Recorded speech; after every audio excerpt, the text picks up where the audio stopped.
And Frank, earlier you mentioned the term unrestricted warfare and how one of the main ones of the CCP is biowarfare. So how does that tie into the pandemic? Well, in our book, and people can find it at ccpatwar.com,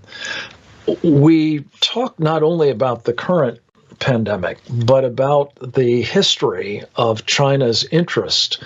in biological warfare.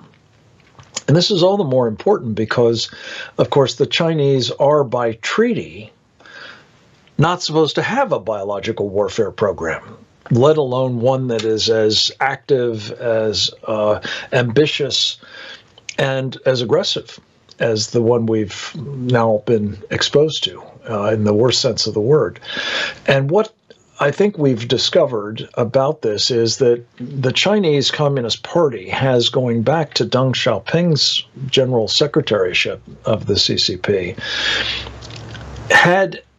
as the purpose of their biological warfare activities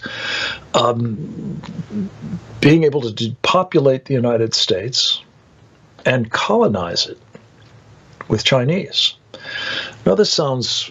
over the top or even unbelievable, but we have this from a secret speech that was given about 20 years ago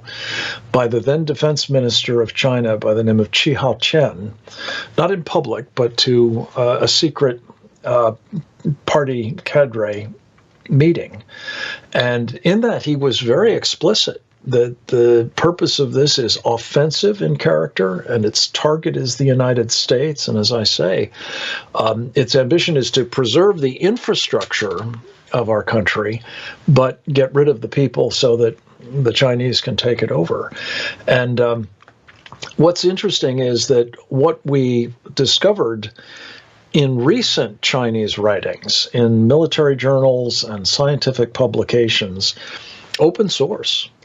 are people in the Chinese biological warfare program talking about the work they're doing,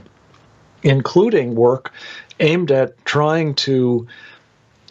genetically engineer